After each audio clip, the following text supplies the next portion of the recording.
তোমরা সবাই জানো এবছর শিবাংশের প্রথম হোলি, মানে প্রথম হোলি বলা যায় না, ও তখন ছোট ছিল, 2 মাসের ছিল আগের বছরে। তো প্র্যাকটিক্যালি বলা যেতে পারে যে খেলা হিসেবে দেখতে গেলে প্রথম হোলি। তাই ওকে দিয়ে শুরু করলাম এবছরের হোলিটা।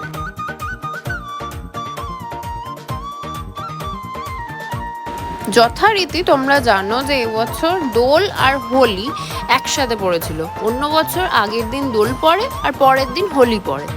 এবারে বাঙালি এবং অবাঙালিদের হোলি একসাথে পড়েছিল।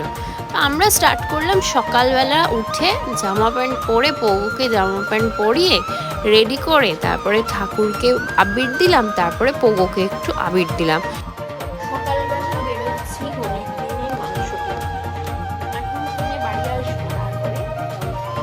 তো অ্যাজ ইউজুয়াল তোমরা দেখছো মাটন কিনতে গিয়ে আজকে ভিড়ে তো ব্যাপারই আলাদা, প্রচুর মানুষের লাইন। যাই হোক, 2-2.5 ঘন্টা ধরে মাটন কিনতে লাইন দিতে হচ্ছে। তারপরে আমরা ফিরে এখানে দেখো পাড়ায় কয়েকটা বাচ্চা খুব সুন্দর খেলছিল। এখন তো আর হোলি দেখাই যায় না, না বাচ্চাদের মধ্যে আবেগ। তাও এবারে কিন্তু সকালে যেটা দেখতে পাইনি, বেলায় একটুখানি দেখতে পেয়েছিল। আর এবছর শোনা যাচ্ছিল যে 11টার পর নাকি হোলি খেলা যাবে না। সেটা কি পারপাসে সেটা বলার মানে প্রয়োজন মনে করছি না। যাই হোক, সবাই জানো তারপরে কিন্তু ব্যাপারটা স্বাভাবিক হয়ে গেল। যেরকম অন্য বছর হোলি খেলা হয় সেই রকমই হোলি খেলা শুরু হয়ে গেছিলো বেলা থেকে। তারপরে রাস্তায় যেতে যেতে দেখলাম অনেক বাচ্চাগুলো বেশ মজা পাচ্ছে, হোলি দিচ্ছে, মানে হোলিতে রং দিচ্ছে, আবির দিচ্ছে, পিচকারি দিয়ে ছুটছে। এই দেখো বাচ্চাগুলো খুব মজা করছিল। তো এটা আমাদেরও একটা বেশ সুন্দর ব্যাপার, কেন কি এখনকার বাচ্চারা তো সব গ্যাজেট বেবি। যাই হোক, তারপরেও বেশ সুন্দর এনজয় করলাম। তারপরে আমরা সব কিছু সবাইকে রং টং দিয়ে চলে গেছিলাম হচ্ছে দুষ্টুর কাছে।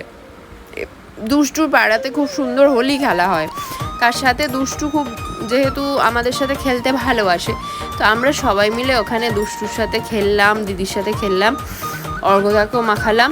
সবাই মিলে খেলে তারপরে সবাই মিলে বাইকে করে ওখান দিয়ে আসছিলাম। তার মধ্যে আমরা কি করেছিলাম, আবিরের মধ্যে রং দিয়ে দিয়েছিলাম, মানে দুজনেই। তারপরে বাবাইকে তো ভূত করেছে। আজকের দিনে মজাটা বেশ অন্যরকমই হয়, মানে এটা বলার নয়। সব বাচ্চাদের একটা আবেগ থাকে, বাচ্চা শুধু না বড়োর মধ্যে আমরাও পড়ছি, আমাদেরও একটা বেশ মজা লাগে।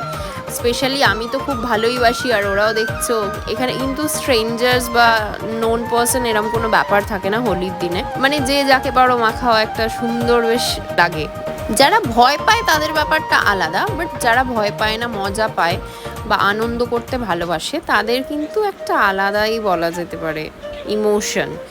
আর হোলি বা দোলটা তো শুরুই হয়েছিল কৃষ্ণকে দিয়ে, রাধা কৃষ্ণের একটা সুন্দর কাহিনী দিয়ে এই হোলি উৎসবটাকে পালন করা হয়। শান্তিনিকেতন এবং মায়াপুর ছাড়াও এটা কিন্তু পুরো পশ্চিমবঙ্গেই খুব বিখ্যাত, তোমরা জানোই। তারপরে আমরা বাড়ির দিকে ফিরছিলাম, তারপরে দিদিরাও আমাদের সাথেই ফিরছিল।